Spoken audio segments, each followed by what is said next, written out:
एक समय की बात है, एक राज्य में एक राजा और उसकी रानी रहते थे। वो दोनों अपनी प्रजा का बहुत सम्मान और उनकी परवाह करते थे।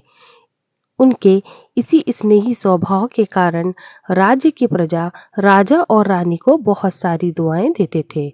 सब कुछ होते हुए भी राजा और रानी के जीवन में बस एक ही कमी थी कि उनके यहाँ कोई संतान नहीं थी और इस कारण दोनों बहुत ही दुखी थे। रानी सदैव सूर्य देवता की पूजा करती थी क्योंकि उससे विश्वास था कि एक दिन सूर्य देवता उसकी श्रद्धा को देखकर जरूर खुश होंगे और उन्हें संतान की प्राप्ति होगी।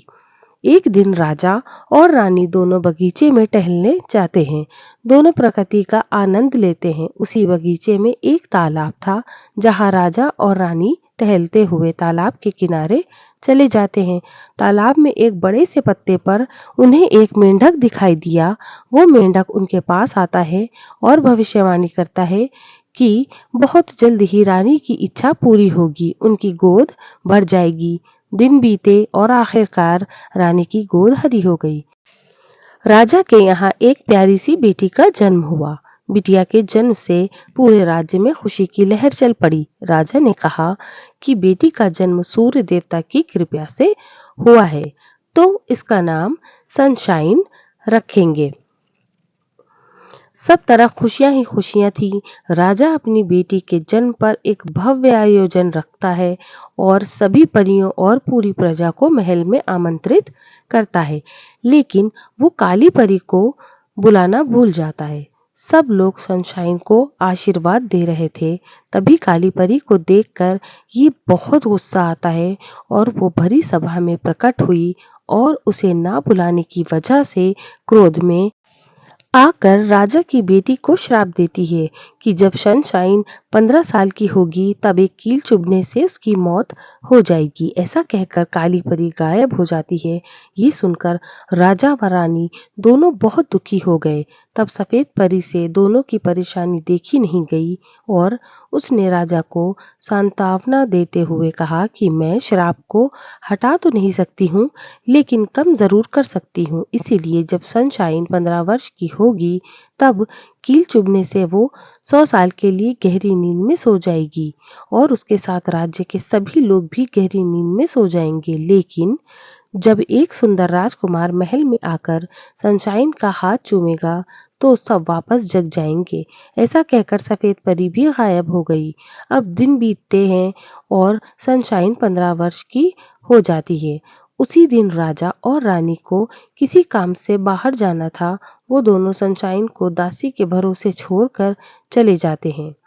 सनशाइन अपनी बॉल के साथ खेल रही थी, तभी उसकी बॉल लुढ़कती हुई तहखाने में चली जाती है। वो भी बॉल के पीछे पीछे चली गई। तभी उसे वहां पर एक चरखा दिखा।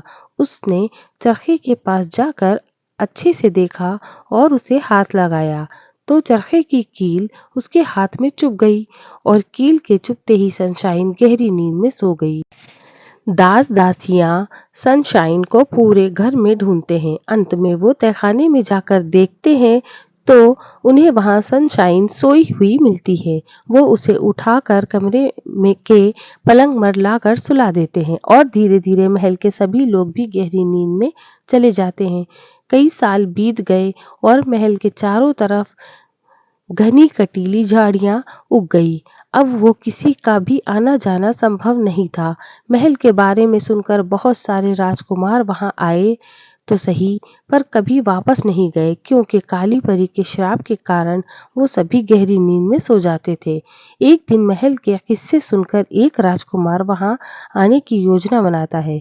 सब लोग उसे मना करते हैं, लेकिन वो किसी की नहीं सुनता है और महल की तरफ घोड़ी लेकर चल पड़ता है। जब वो महल की तरफ आता है तो कांटे और झाड़ियां अपने आप ही हटने लगती हैं। राजकुमार महल के अंदर पहुंचकर सीधे राजकुमारी के कमरे में प्रवेश करता है तो वो राजकुमारी को देखकर उससे मोहित हो जाता है। राजकुमारी का हाथ चूमने लगता है। जैसे ही वो ऐसा करता है तो राजकुमारी उठ जाती है और धीरे धीरे सब लोग जग जाते हैं।